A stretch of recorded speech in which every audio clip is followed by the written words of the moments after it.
Sisters, one day Nigeria, on a day. This not smart, Ajaja. All right, me now from Delta State. Delta, the home of Nigeria's crude oil. Yes, now there from come. All right, and I love Nigeria so well. You see the way they do my thing, like somebody, like the one that they say he carried the thing for head. Yes, I carry Nigeria for head. I carry Nigeria for head for a reason. I carry Nigeria for head because I suffer for inside Nigeria. When I did Nigeria, I suffer well. I suffer. Right? And many people not go fit to understand waiting they push me, waiting they drive me. If they understand them,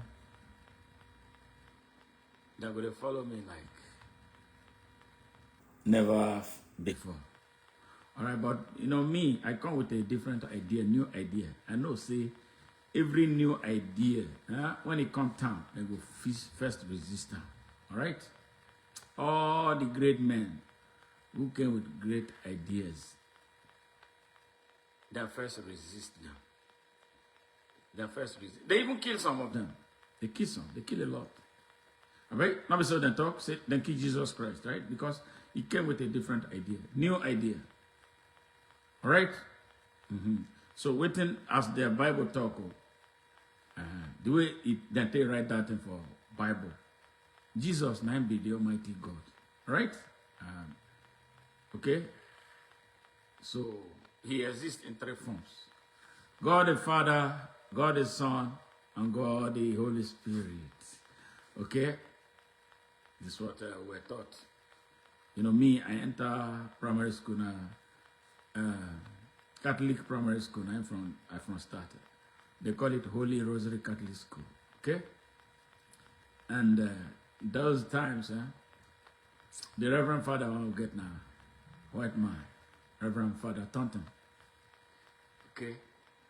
And the way when they take do things, they be like say, not them be God, self God. The way when they go take arrange that Holy Communion, that cup, and with all those sparkling white thing when they take white palm. You self go fear. All right? So now that kind of environment. But if I tell you, say, I not learn anything good for all those times, I dey lie. I will lie. I learned so many goods about moral. Okay? Plus, say we be from Africa to father and mother taught us how to be good children. And then village, and then they raise Peking.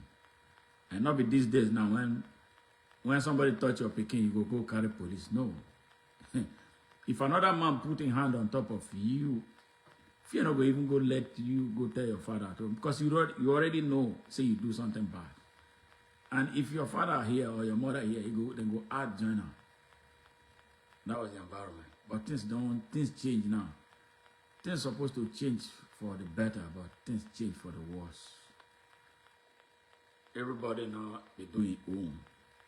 Even parents self not even get time for their children anymore. Everybody carry a phone, they press for hand. So even small people carry phone. So much distraction. Television, they raise children.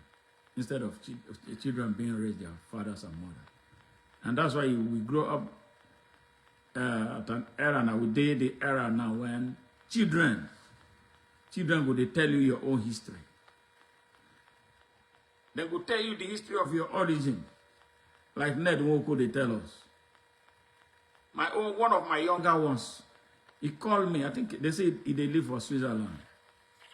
He called me one day, became warn me. The mother is my younger sister, very young. My mother is a very young person to me in the family. Now my cousin. Now in Peking when I don't even know. I don't even know when that boy was born. He called me, say, this thing what I did do for a new man because I get power, because I get money, or I get voice, and where they take rich people. Say, this thing what I did do, make I stop him. But because if I come home, they go deal with me. That's what my cousin's son told me. I look up, I look down. I don't know what I go down. I carry a phone, I call him mother. The mother not answer. So I send a message, leave voicemail. This boy when they talk, him father and my classmate for primary school. Him mother and my junior cousin. So I can't leave voicemail for them.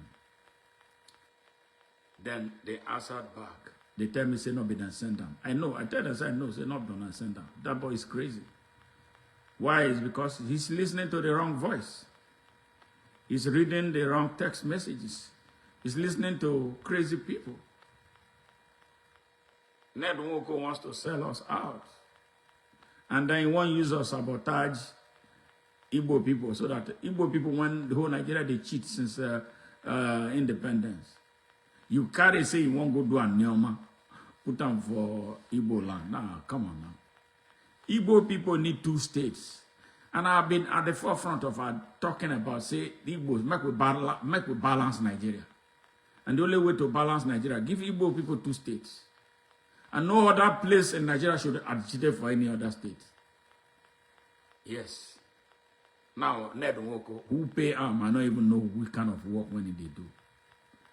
And it's supposed to be our servant, not our God when we worship.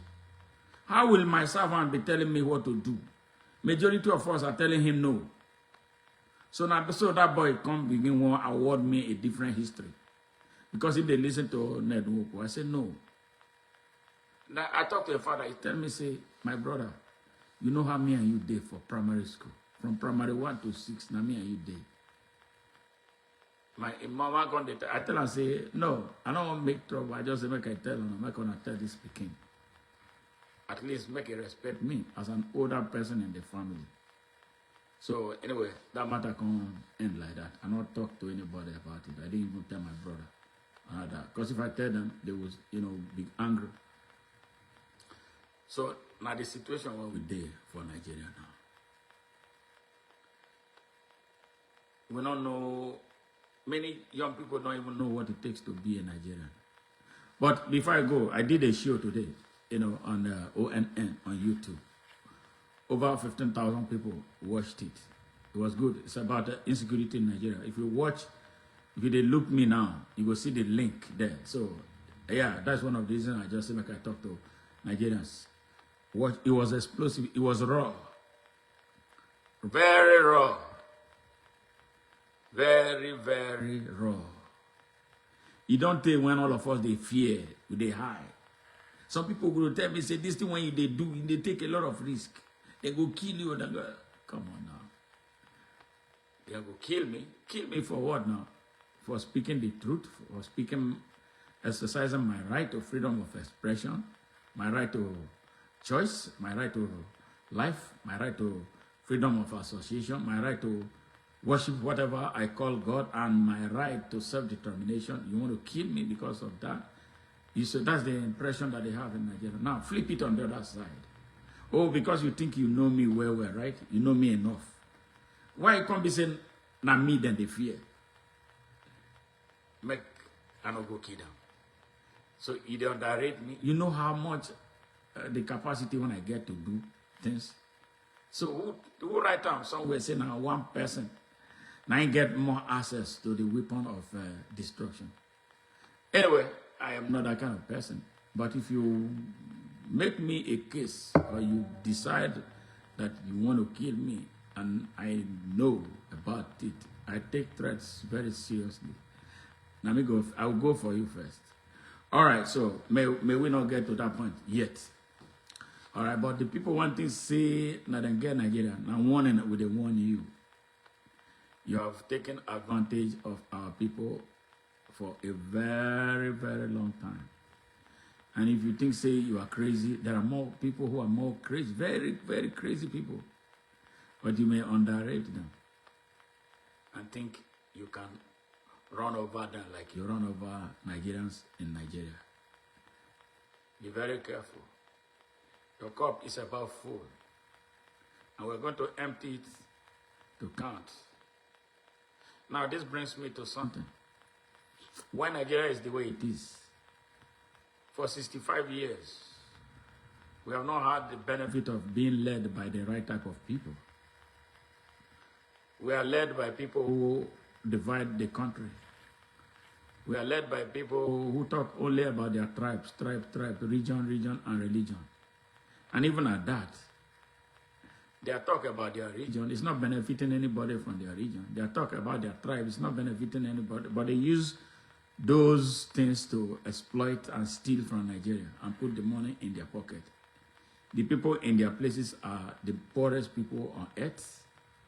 They are the most people that have no access to anything, no access to healthcare, no access to education, no access to infrastructure, no access to shelter, no access to good drinking water, no access to nothing.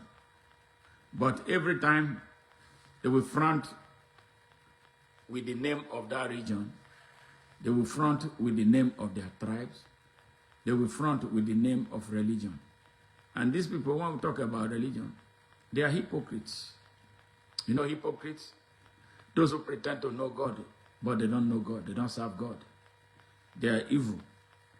A hypocrite is one who will steal everything in his possession. Yes, he will put him in power in government. Government is supposed to be more holy than church self. If you are a leader of people, you are put in position of authority as government. Hey, Lizano, how are you? Great to see you. Great to see you here. Yes. And if they put you in position of authority, like you're a governor, you are governing the state, you are governing church, you are governing mosque, you are governing everybody. Your responsibility is higher and more spiritual than that of a church pastor. All right? Because you are dealing with human beings. You are dealing with blood. You are dealing with the people's history. And you are dealing with their future. It's not an opportunity for you to steal everything and put in your pocket. And then lord it over the people. People will tell you, our leader, our leader. Why are they calling you your leader? You are supposed to be a servant and not a god over them. I know this one they pain Nigeria. They don't like to hear. Those criminals who call themselves leader, they don't want to hear because they are dealing with people. Thank you. Thank you. Yes. They are dealing with people who have been repressed, that they repressed them. They have enslaved them. They have used poverty as a weapon against them. Yes. And it's not good. You know, our people, there's something my people call onweswan. When anything that you do that is associated with curse, people are cursing you for being a thief. It is generational. It happens. It impacts your children. It impacts your generation. Because it's a curse. You are stealing people's blood. Yes, people die because of what you refuse to do. The road you did not build right. The hospital you did not build or put medicine inside it. Yes, the electricity you know that you could have gotten a better equipment to make it work. Then you went and take a scrap and put the rest of the money in your pocket. Yes, it's going to come back and haunt you. Public money is not anything anybody should just put in his mouth and eat it like that. No, it's not. It's even deadlier than you going to take offering from the altar. Catholic altar, no, that's the only one I know that it used to be an altar, not the other fake altars. Yes, that is how dangerous it is. But Nigerian leaders, they don't understand. Well, because the right type of people never lead Nigeria. No, look at it now. You are looking at me, Nigerian, you are here. Check your governor, your state governor. Okay, let's start from Bola Tinubu, rogue president of Nigeria. Thief. Number one, big thief. Thief. Yes. He thief come America. Yes. We don't know anything about his family. Nobody know him father, nobody know him mother. He not get brother, he not get sister. Elementary school when he go, we don't know. High school when he go, we don't know. Classmate, he not get. You think say Nigerian that man be? I doubt if it's Nigerian. Now people say it's from Guinea. Yeah, and maybe perhaps it's a Fulani. Yes, very, most likely. Yes, but everything about him is shrouded in secrecy. And we went to bed He went to State University of Chicago. That's what they say. I've been to that school. That school is not. It's a crappy school. Yeah, very crappy. All right. Anything can truly happen there. But I live in America. I don't want to run down that school. But I know what I know. All right? I know what I know. Okay. That's cool. Anything can happen. You can buy anything you want. Okay? Because of the quality of people who are running it. Yes. He went there in another forged person's name. Okay. Now, Kasala can't bust. Make we find out more about how you go to school. All right. You got he was a drug dealer here. Big commercial drug dealer. His drug dealing has killed many thousands of Americans. You know how drug does. It destroys families. It destroys generations. So it creates generational crisis, generational poverty. Have you ever seen any person who is on drug? You need to see who drug. It be like where thunder pass. That whole family will destroy it. You put them on the line to eternal poverty. That's what if this evil man they call Bola Ahmed Tinubu has done to American families and families from around the world. America arrested him. Everything when I did do under the sun, not anything that I'm doing because I hate him. He's a criminal. They put him through trial and they negotiated it. America loved money. They asked him to pay $500,000. He paid them. And they tell us, okay, leave. Instead of putting him behind bars. Yes, at that time.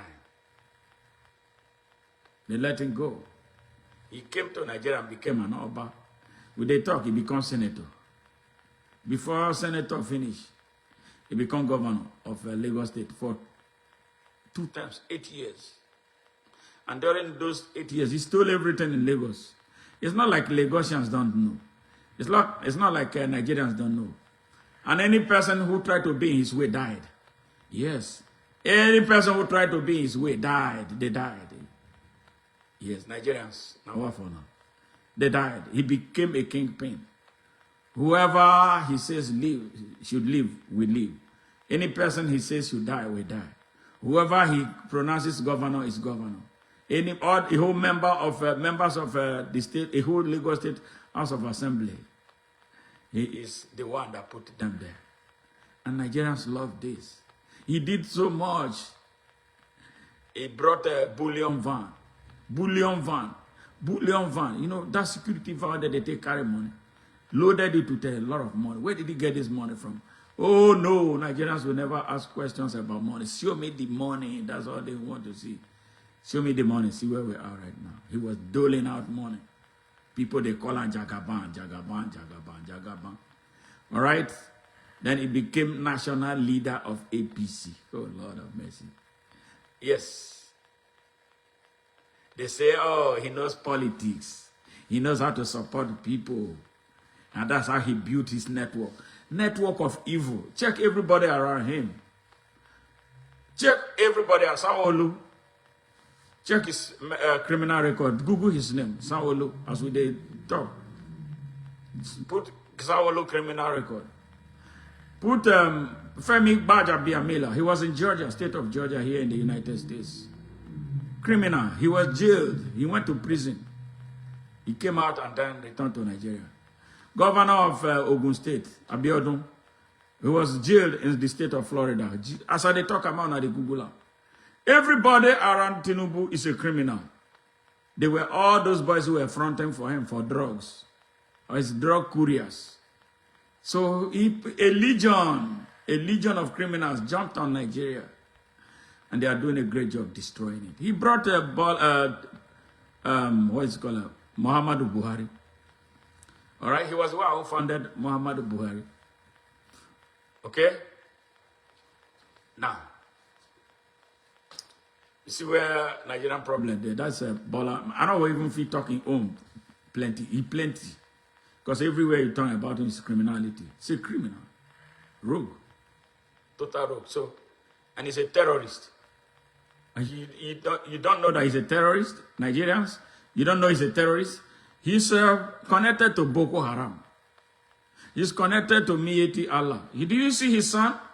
When he went and joined the Mieti Allah terrorist organization. Well, I have the picture here now. See Tinubu. And people don't talk about it. You guys are crazy. Nigerians are funny. Very, very, very, very funny. And I'll never begin suffer. And I'll never begin suffer. Seriously, this cry when I cry. And I go cry blood unless you change your ways. Nigerians, you are very wicked. You are so wicked to yourself. And then you come and be blaming someone else. You blame those people who try to bring you out of danger. You call us all kinds of names. Are you not the one suffering it now? And your suffer will not end until you decide to end your suffering.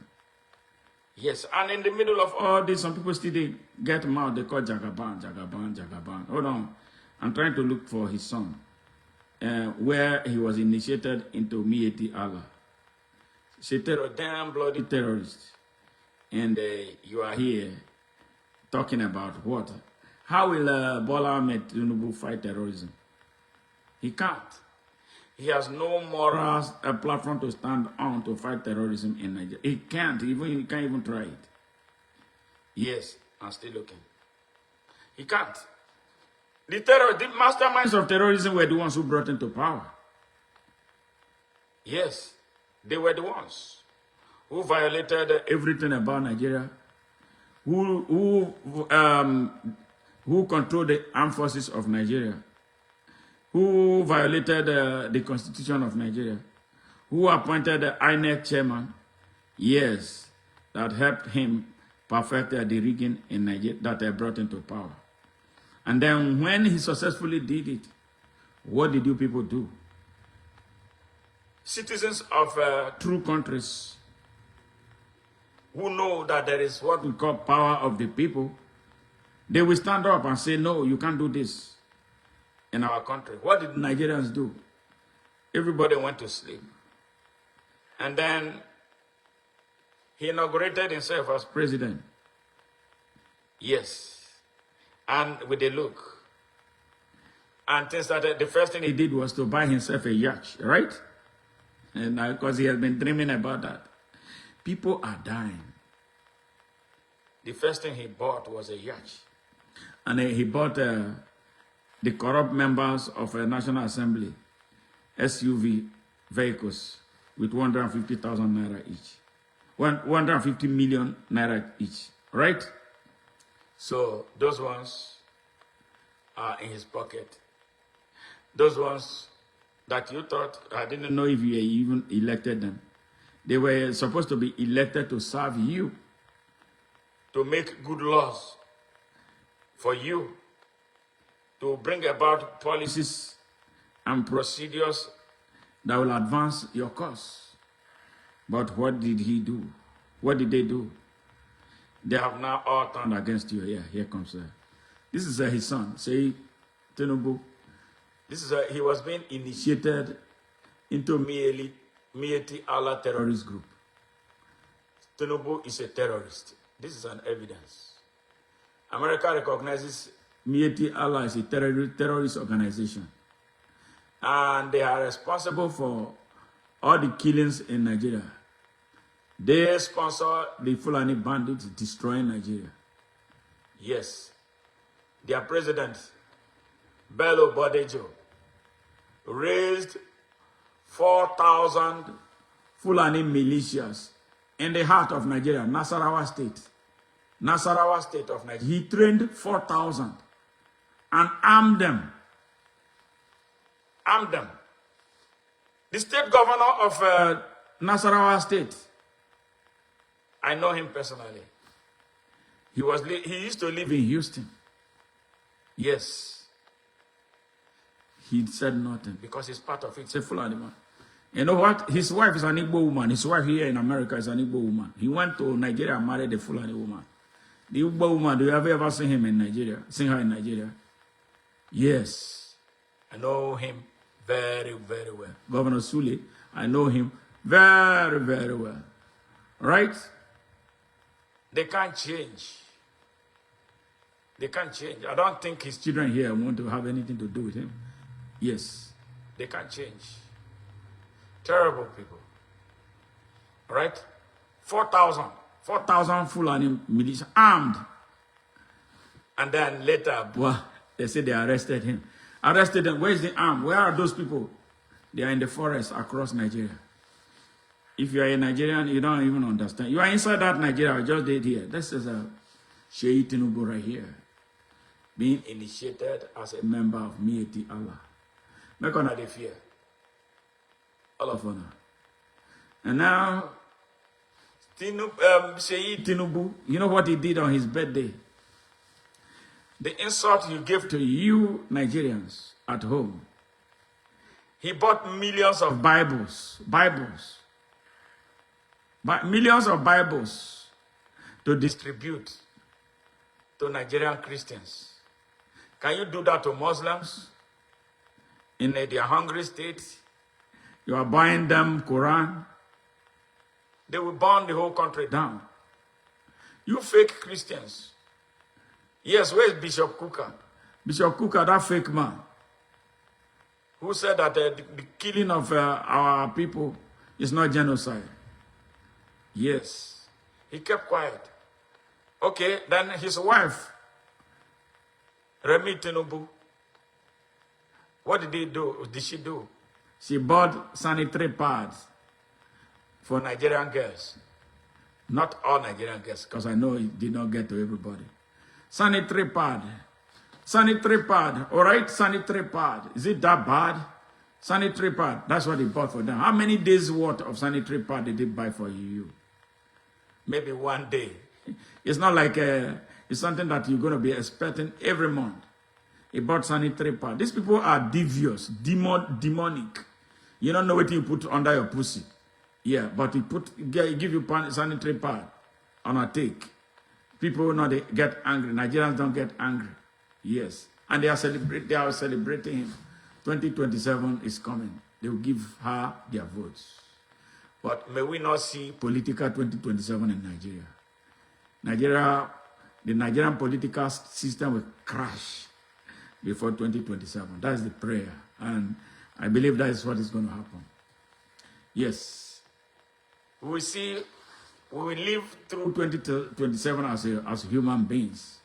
But politically, for Nigeria, there will be no 2027. Look at it.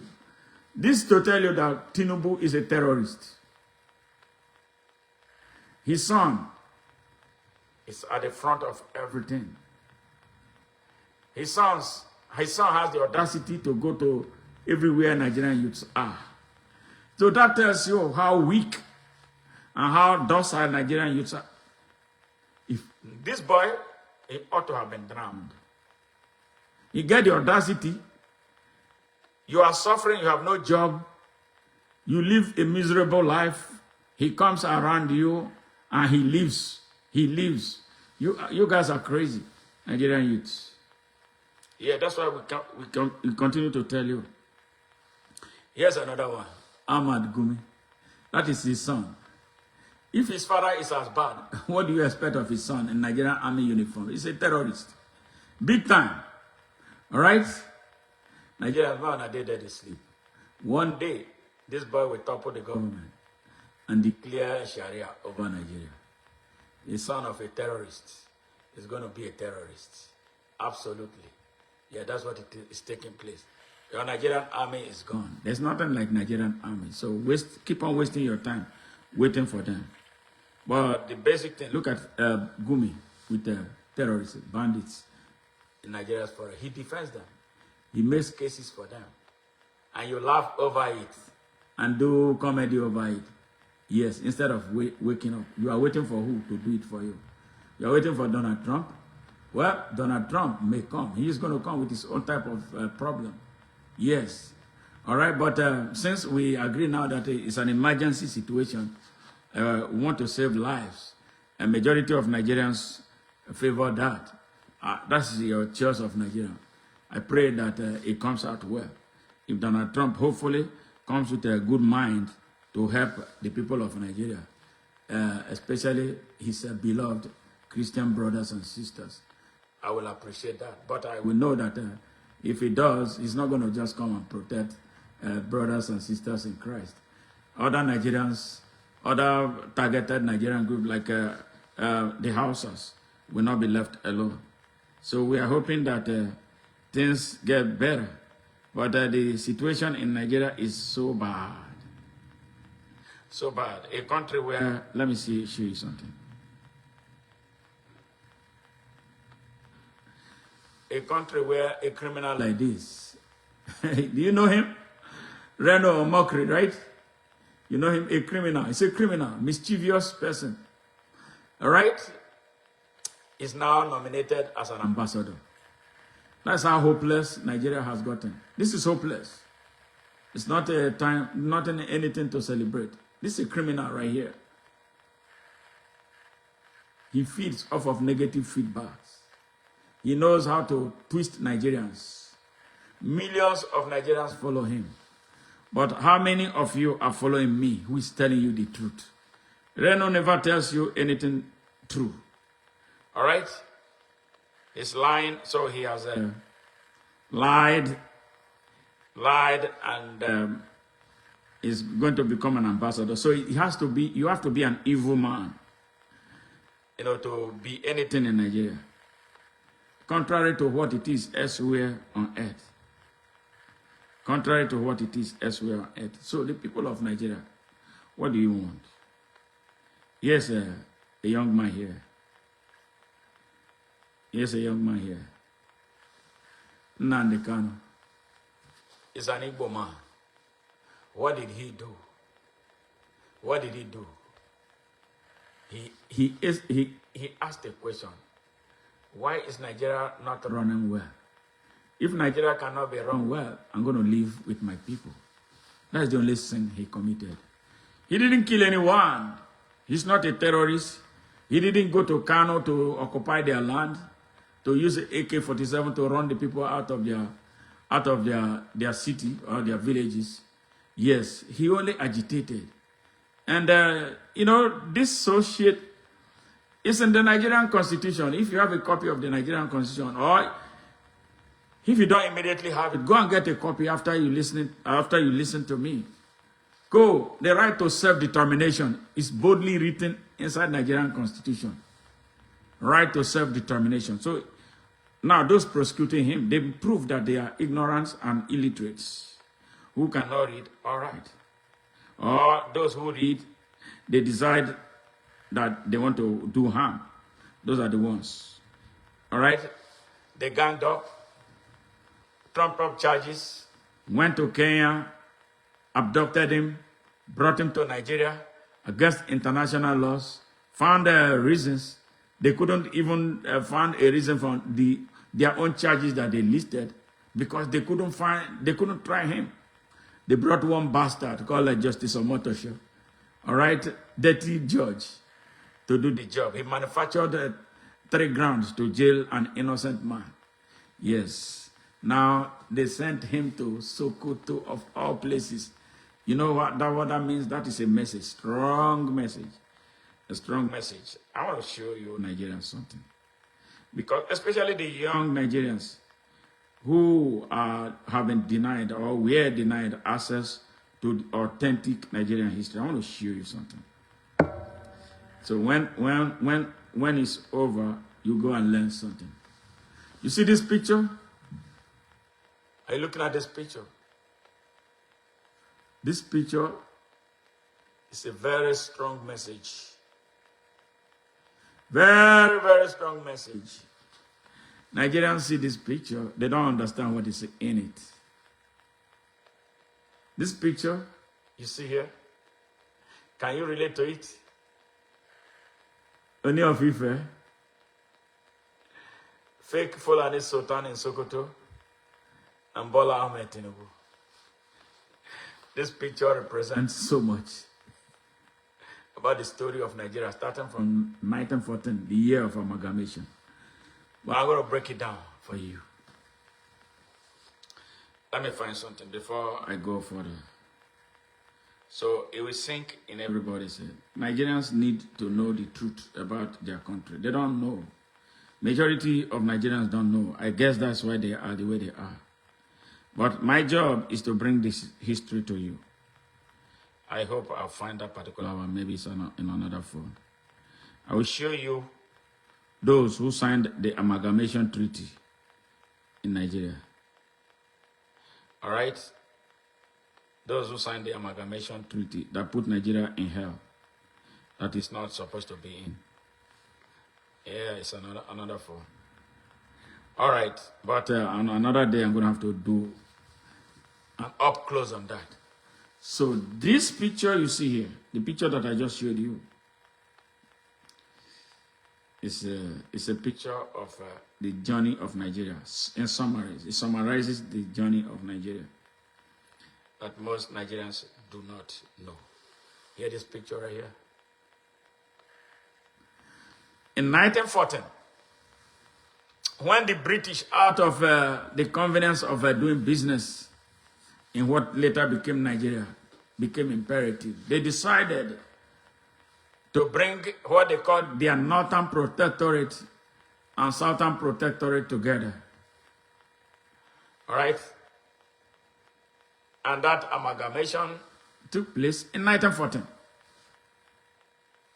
That was when they conceptualized the idea of building a country out of their business. Nigeria is a business, has been a business, and it remains a business. But we can change it if we are determined to make it work. Because that is why we exist. We exist to change the times. Are we ready to change the times? So they came, they selected two Fulanis. One of them became the Sultan of Sokoto. Yes. All right. You hear me? Two Fulanis. And then the other one became the Emir of Kano. You hear me? All right. Two Yorubas. One was the Alafin of Oyo at the time. And then the other one was the first Yoruba lawyer. You see, Yorubas have been studying. Yeah, the very first lawyer at that time. Was it already in 1914? He was a lawyer. All right, there were two. All right. Now, they went further to get the Shehu of Borno, who is a Kanuri, was a Kanuri. All right. And then they went to Calabar and got Obong Henshaw of Calabar. Calabar people, who are they? Either Ibibio or Efik. See? 6. And then there were 22 Britons in the business arrangement. Did you hear what I said? Did you hear any Hausa person? No, there was no Hausa. Did you hear any Igbo? There was no Igbo. There was no Urobo. There was no Isoko. There was no Baron. There was no Igede. There was no Idoma. There was no Ika. There was no Angas. There was no Jukun. Yes. All right. Which other place? And many of the country's nearly 400 ethnic nationalities were not represented. Only 6. 2 Yorubas, 2 Fulanis, 1 Kanuri, and 1 Efik or Ibibio. 6 signed us into hell. Maybe, I don't want to blame them because I don't think perhaps they know enough of what they were signing. But they were like the elites at the time. You know, the first set of people who went to school. You know, if you went to school in my time, you will see how powerful teachers were. Teachers were the most educated people. Yes, they can lie and take all your lands, take community lands from them, from communities, because they were sent as God. All right, so I believe that's how the people at the time who existed looked upon these 6 people. All right. Now, the amalgamation treaty was to last for 100 years to see if Nigeria, that's what they said, if Nigerians could live together. Now, I'm going to send you something. Oh, God have mercy. Yes. Aaron Smith. Just pause for a minute. Oh, my God. Now I'm going to get this something. I'm ready tonight. to teach, to show you, ordinary Nigerian, you young, suffering young Nigerian who does not know your history. And when you wake up,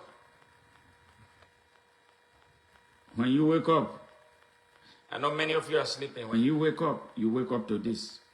But I hope you have summoned the courage to watch this. Yes. Hey, where is this? I need to show you guys this. And it's not by me. So you see what Nigeria is. The fraud Nigeria is. The fraud that we can fix. Me and you can fix that fraud. And set all of us free. We are all in chains. Big ass chains. But we're going to be free. We're going to be free from this mess of Nigeria. Or we break the country so that those who want to build a true country or true countries will have the opportunity to build the country. Yeah, we cannot continue to pretend. I am for solution. I know we can solve it. The thing is access. The type of people we choose as leaders, what is destroying us? Because we sell our votes. We vote for people because they are from our towns. They speak our language. All right? We don't vote for them because they have abilities, they have competency, and good content or character. Yes, that is required to build, utilize, expand, extend. Yes, extend and sustain capacity beyond themselves for the good of the people of Nigeria. Yes. Now is the time. We got to have to wake up. We got to have to wake up. Hold on and try seriously to get something very, very important. Very, very important. And I'm not going to take that for granted.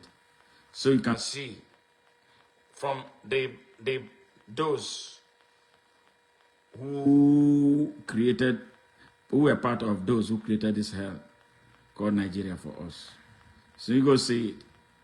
And then cry if you want to cry. Wake up if you want to wake up. Or resign and remain slaves for the rest of your life. My job is to bring the truth to you. And I don't spare anything doing so. I'm not scared of anybody. Yeah, I'm not scared of anybody. I'm only troubled by what I can do that for some reasons I am not able to do because of I'm tired or I'm weak. But not yet. We're going to get to that. I'm trying to get this. Where is this? Yes. So Nigerians, man, we got to wake up and change our ways. Our ways is what is responsible for what is killing us. People choose good leaders. But Nigerians will open their eyes and choose bad, evil people because of little change that they have. Yes.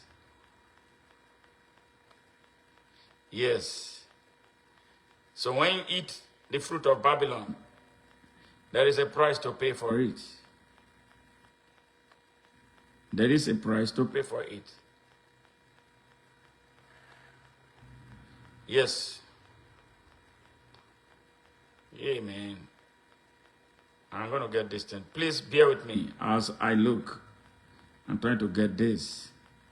So just to buttress what I'm telling you about what happened to Nigeria. Nigeria is a business. Nigeria is a business. They sold the country. You know what? Let me get somewhere else.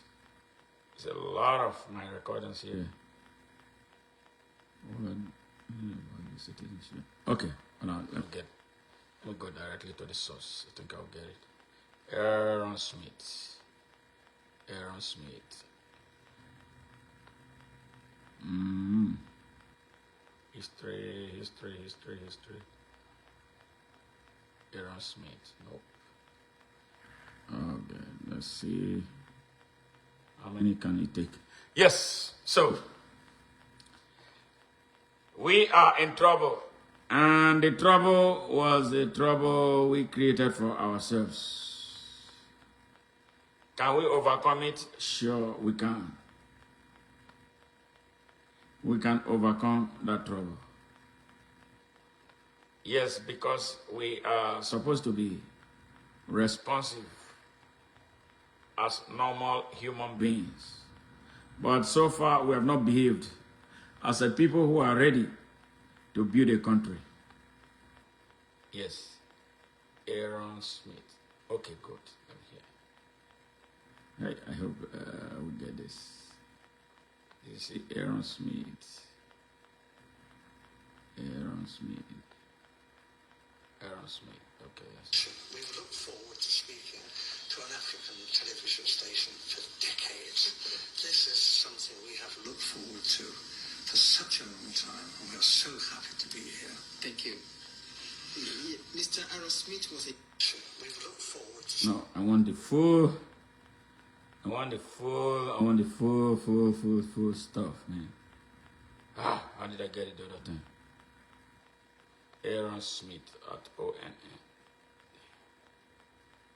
Aaron Smith. Aaron Smith. You know, I have this. Oh my God. Hello. And this is Aaron Smith. No. Videos on this.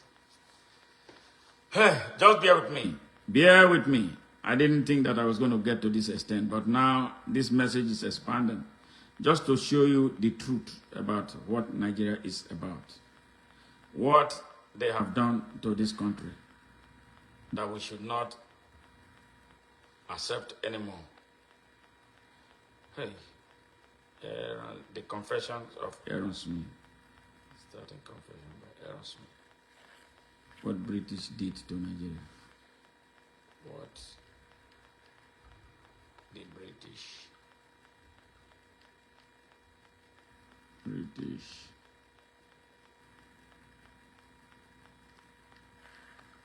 did to Nigeria.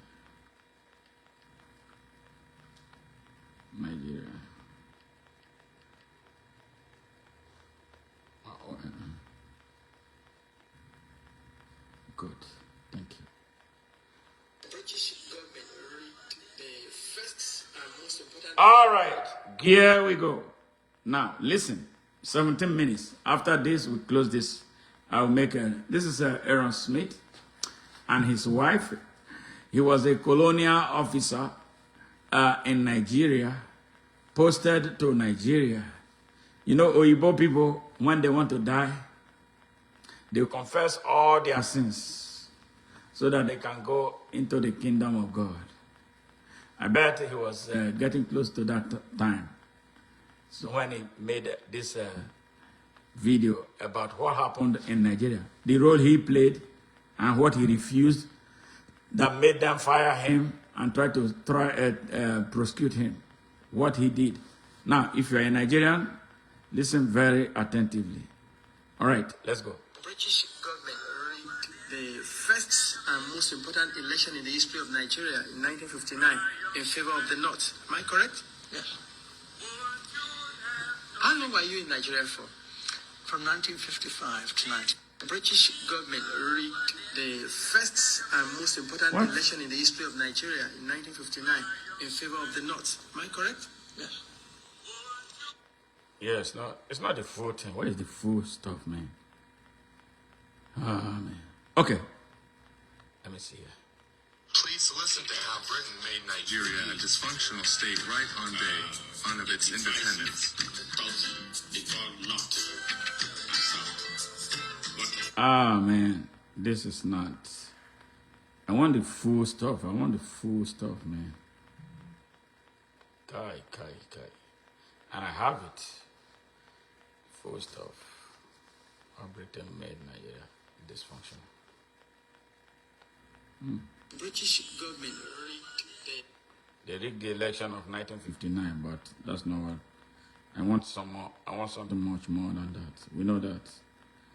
I want something much more than that. Come on now.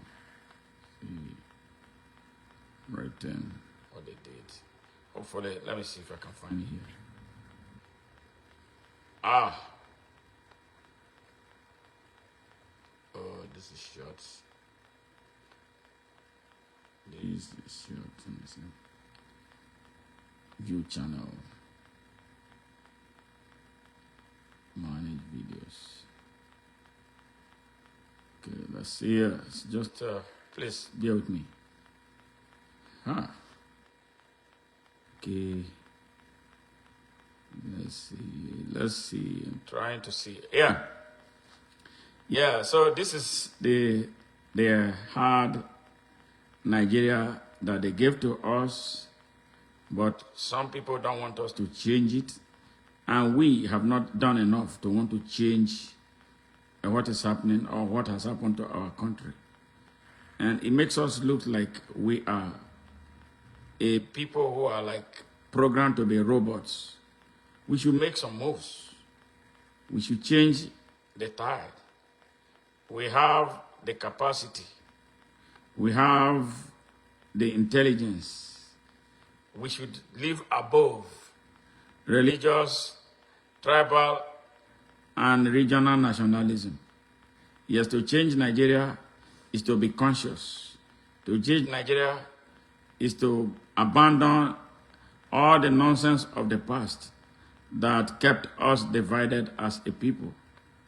That's the only way. If we cannot do that, we are not going to be able to make any dent on changing anything in Nigeria. We got to be able to do that. And that is exactly what we should do. Yes. Hi, Kai, why am I not finding this? Aaron Smith. That's too strategic. I got a lot of videos here. Aaron Smith.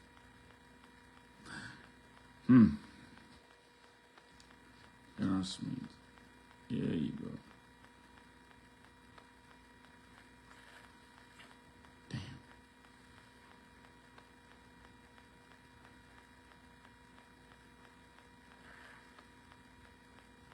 Damn. Yeah, man. A lot of videos. Aaron Smith. Why am I not finding it? Let me see. Aaron Smith.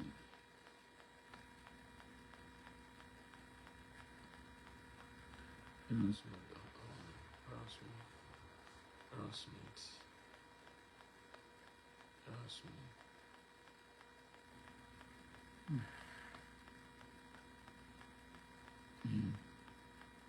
I know I had it. Yeah. It's not what I'm looking for. It's short video forms.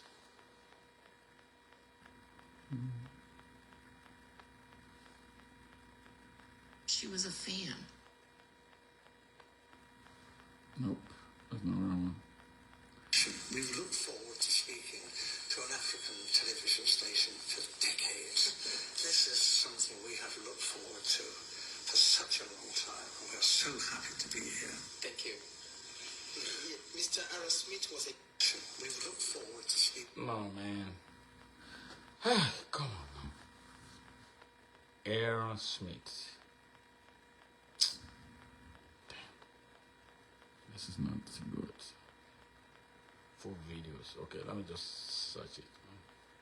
Full videos. Aaron Smith.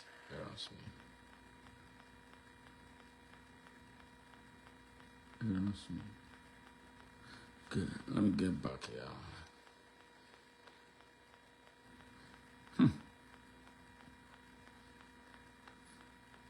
Aaron Smith. Everything.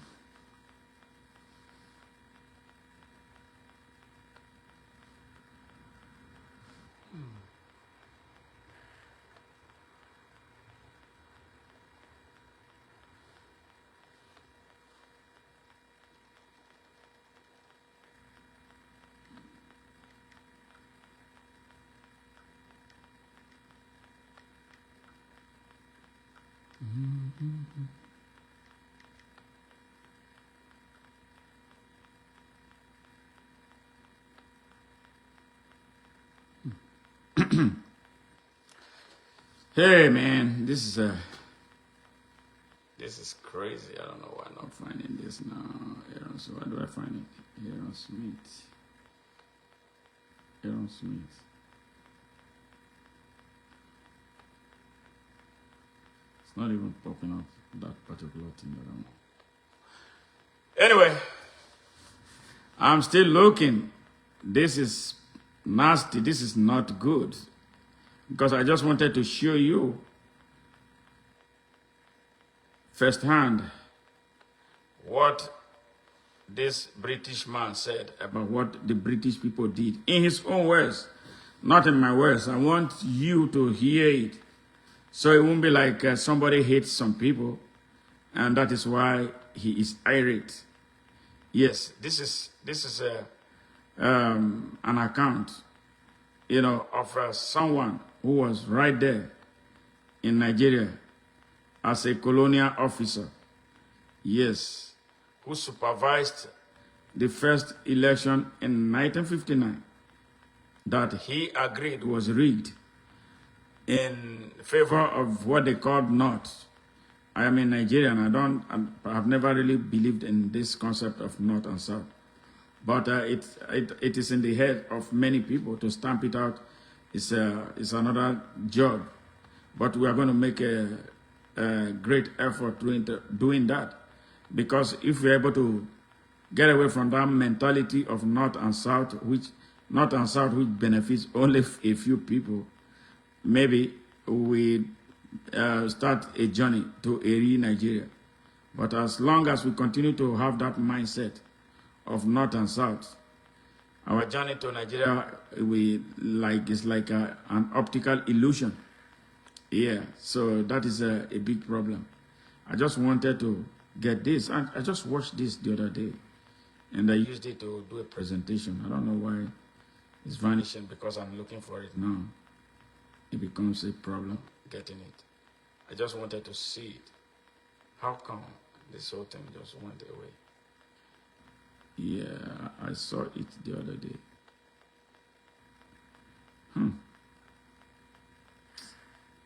Well, can't find it. Aaron Smith.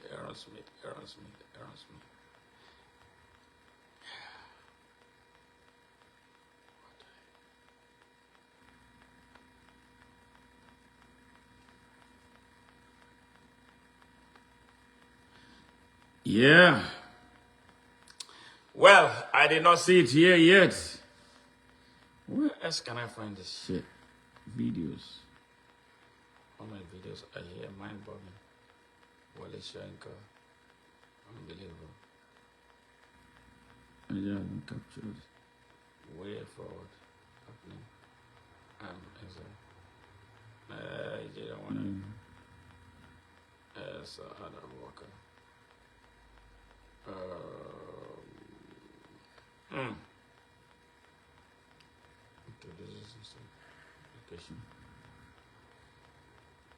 Yeah, I needed to show you guys this.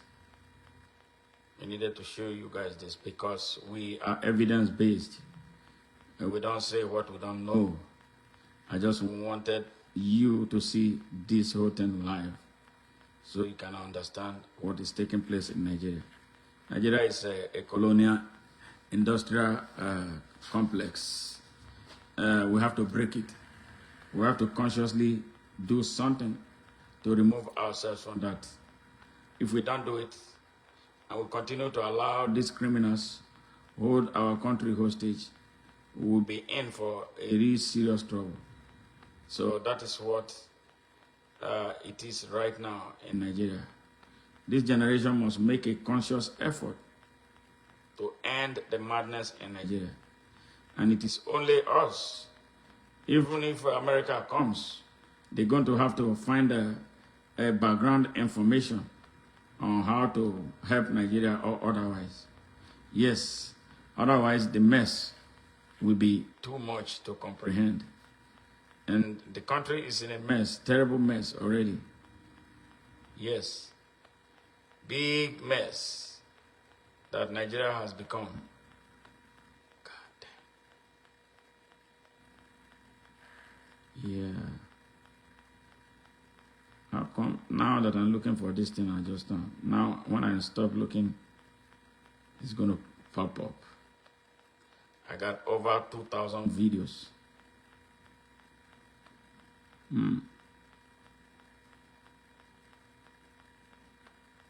Wow, this is not funny. Breaking news, just to Peter Tosh.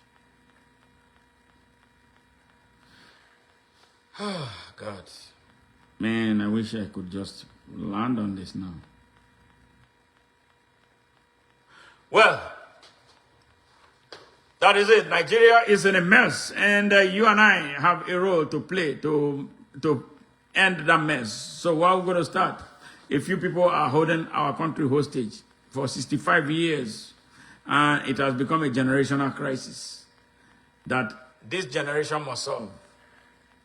How are we going to solve it? Do a serious introspection. You are a young person. A young person was born in 1999 when they said democracy returned to Nigeria. It's how old now? Nearly 26 years old. Where are you today? Nowhere. So that tells you that some people who are holding the country hostage don't want any good to come out of you. So, and that requires you to rise up, to define yourself, and then build a network, years of your peers, to end their occupation of Nigeria. All right, jamming, hey! Yeah, I wanna jam in with you. Oh, jamming, and I hope you like jamming too. Ain't no rules and no vow, we can do it anyhow. Cause I and I will see you through. Every day we pay the price with the living sacrifice. Finally, I found it. Yes. This is the absolute best phone holder for your car. Your phone clips right into it, and it attaches to your rear view mirror. So if you have a rear view... Hello. Yes. Mrs. Carol Smith, welcome to the program. Thank you. This is Aaron and How Carol delighted Smith. we are to be on Passion. We've looked forward to speaking to an African television station for decades. This is something we have looked forward to for such a long time, and we are so happy to be here. Thank you.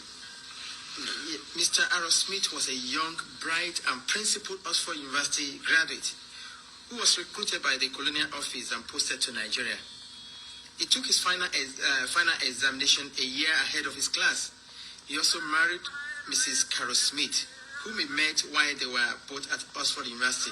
Together they went to Nigeria, where they had their 2 children. Mr. Aaron Smith, you were featured in a program recently by BBC Radio 4, Yes.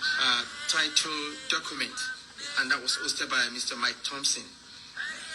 You are alleged that the British government rigged the first and most important election in the history of Nigeria in 1959 in favor of the North. Am I correct?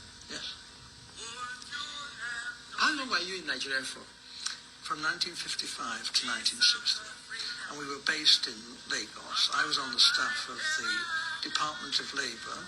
I was largely occupied with employment problems, all the employment exchanges, and statistics, and international reports, and was kept pretty busy. I was also stationed in Lagos in charge of the capital and the port. I was the port labour officer as well. And I also devised a port labour scheme and later a social security scheme, which was one of the first in Africa, which guaranteed workers some income after they'd finished work. It was a providence scheme. As I say, it's called the National Providence Scheme, and I was very proud to have put that on the statute book. I was going to ask you what your role is. You've mentioned 3 important. Is there any particular name given to your office while you were there? I was a labour officer. a senior civil servant. I only intended to stay in Lagos initially for 2 tours of duty. Although, because of this conflict with the elections,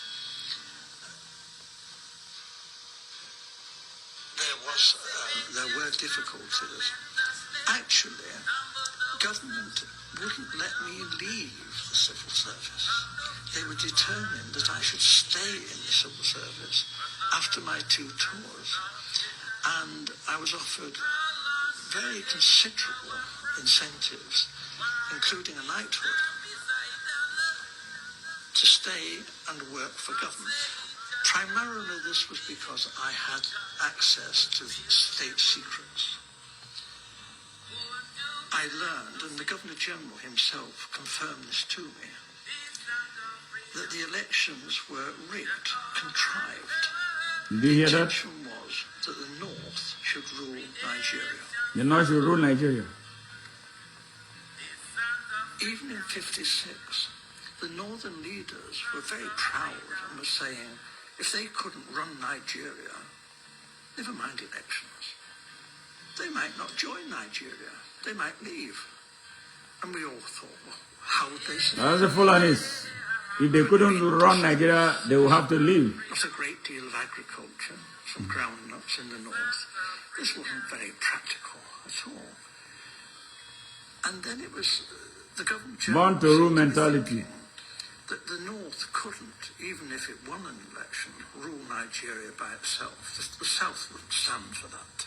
So there had to be a partner, either the Igbos in the east or the Yoruba in the west, to team up with the North. Britain. What he did Evil. want was for the 2 southern parties, the Igbo and the Yoruba, to team up to form the government, because he believed the North wouldn't tolerate that and talked about leaving the federation. So as I learned, in a small way at first, but very rapidly I learned about the election fixing, and as I say, this was confirmed to me by the Governor-General. He actually said that he wanted me to know the truth because he wanted me to know how much trouble I was in. You mentioned statistics. You were collecting figures. Is that for labor and unemployed people only, or general? Primarily, but obviously my interest was in the population Of Nigeria? Yes. And Awolowo, the Yoruba leader of the action group, Yep. and Chief Enaharo, they too, other people were saying, where are all these millions of people in the north? Where are they? We're going up there to campaign. We want to know, And you see all these, thousands of miles of not very developed countryside, and Heavy duty big boy step, customizable EVA foam deck.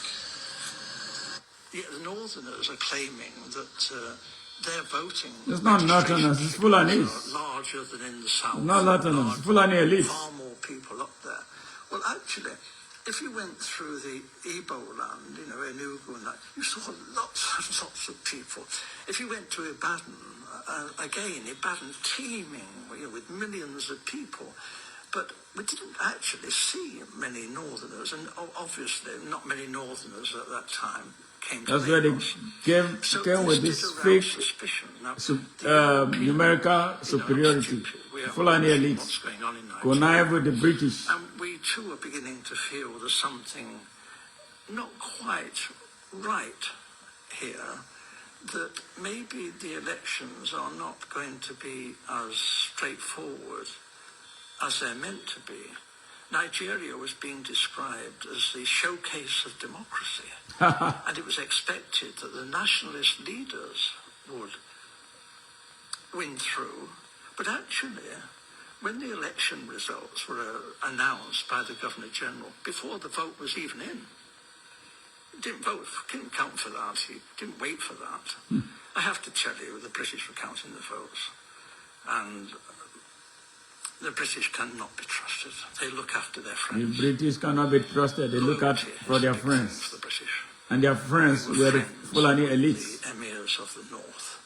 We looked Emirs of the on North. people like Inaharo and Awolowo as rather dangerous people. They might even be communists. That was ridiculous, actually. Did you hear that? They couldn't be communists in 1,000 years. But That's this how was they the sort disordered of our thing country. that's being said. We didn't care who was more in number. Getting a bit worried about all this. It wasn't quite the honest, straightforward election that we were hoping for. Apart from Professor Anderson and Dr. Patrick Wilmot that supported your submission on the rigged election, there were other people who also served in the colonial office in your days. I mean, who opposed to this submission? Initially, I was warned of what was going on by my senior officer, a Major Bunker. I didn't know, and I knew that the Governor-General had directed me to take all the office staff of the Ministry of Labour to help Chief Okoti Igbo in politicking in Warri. And this was most irregular, and I refused to do this. Having refused an order, I know what the drill is. You resign. I resign my post. That is the proper thing to do. What they did then was rather devious. They persuaded me to withdraw my resignation, and when I did, they sacked me. Get It up. didn't go through, but I thought this was a bit low after I'd resigned and was prepared to leave the country. This was not very nice behaviour. They later withdrew this and said that I had been of some service to the state and actually commended me for what I had done and said I could leave Nigeria with splendid testimonials, and we shook hands on this. And this was done with the recognition of the Deputy Governor-General, Sir Ralph Gray. And then I left Nigeria the first time and took up a job as a personnel officer, a very big job, with the Esso refinery. And then government came after me, declared that I was a traitor, and I had betrayed the British people, ought to be imprisoned. And I lost that job. And then they came to me again and said it's all been a big mistake. Dreadful mistake. I'm a jolly decent chap, Oxford chap. And they put me on a plane straight back to Nigeria, where I'd make up for the time I'd been away. There was a great deal of good work for me to do, and we fell for this. We shouldn't have gone back, but we did. Now, if you recall what you said about the role of the Governor-General and the attitude of the British government in particular, regarding the fear that Awolowo, Okoti Igbo, and the lot of them from the south are dangerous, is there a particular reason? Why the fear from the British government? Is it that they don't want to release or relinquish Nigeria? They still want to control Nigeria? They knew that the North would do as they said after independence. They will do what they say, and they have been doing it. Would just, because it was their habit, they liked the British, whereas the nationalists were an unknown factor. Actually, when they took the flag down and hoisted the Nigerian flag, not one of the major nationalist politicians was there. They weren't even on the angry. platform. Yeah. This was incredible. These were the people who had sought independence. The people in the North didn't want independence. They didn't want the British. Nigerians hear this. So this was a farce. And for most Europeans who were very close on watching this, we were disgusted. We thought this really had been manipulated, this election. It was unworthy. It was unworthy of the British people, this. This was no honest, straightforward thing that you would expect Britain, the mother of parliaments, to do. This was cheap and low and criminal. And I opposed it. And I opposed it then, and I've opposed it ever since. You hear how he described Britain? And I was warned, if I told you this state secret, my life could be forfeit. Earlier on, you said The British government wanted the North in alliance with either of the southern region, either with the Yorubas or with the Igbos. But without which they cannot they can't do this. Rule the country. The problem was that Awolowo was a highly principled man. Okay. You didn't talk to Awolowo about squalid deals and fixing things. Awolowo was not that kind of person. If you read his books, this man was a world statesman. And his young lieutenant, Chief Enaharo, was brilliant, absolutely brilliant. However, they did do a deal with Dr. Azikiwe, from the East. After doing an average of $1.167 million per month in the year of 2024, this is the one thing that I would focus on if I wanted to be a world-renowned healer in 2025. Dr. Azikiwe, there was this big problem in Nigeria. It's the same big problem in America and in Britain. How do you get funds to fight elections? The candidates in Nigeria had no money, but they did have marketing boards, which were a kind of semi-nationalized industry. And they borrowed money from the marketing boards. But there was a suspicion that Dr. Azikiwe, who has formed his own bank, the African Continental Bank, was actually bankrupt. But he was borrowing very large sums of money from the marketing boards and not necessarily repaying the loans. We knew this. We had a great secret service. All the politicians' phones were tapped. All the politicians' mail was opened. They tapped all the politicians' that any phones. major politician did in Nigeria, we knew in hours. We watched. We knew all that was going on. Are you saying, in essence, that Dr. Azikiwe took money? He was blackmailed by the British. He was blackmailed by the British. We told Dr. Azikiwe that he could go to prison if an inquiry was carried out into his bank and his financial circumstances. However, we would not want to be vindictive if Dr. Azikiwe was cooperative, helping forward the plans. You see these people, right? Best interests of Nigeria. Yes. Dr. Azikiwe has nothing in common with the northern politicians. He loathed the northern politicians. But Dr. Azikiwe went north and did as he was told. And what he was promised was this. The real power, effective power, would be in the hands of the northern emirs. However, it would look great. The power will be in the hands of the northern emirs. Dr. Azikiwe. Nigerians see here why Nigeria is the way it is. And an admiral's uniform. He asked, please, could he have a row of medals? But they said, well, no, that was a bit difficult, to get the medals. So when the ambassadors started arriving, he was known to be asking people from foreign countries, perhaps they had a medal for his uniform. We thought this was terrible, but it was said that this happened. He was very vain. And for a time, he functioned. You got to fight.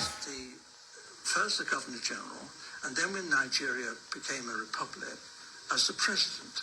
But he had no power. And when he did try to tell the army, he said, I'm the field marshal. The army has got to do this. They said, hey, you're just a ceremonial figure. You have no power.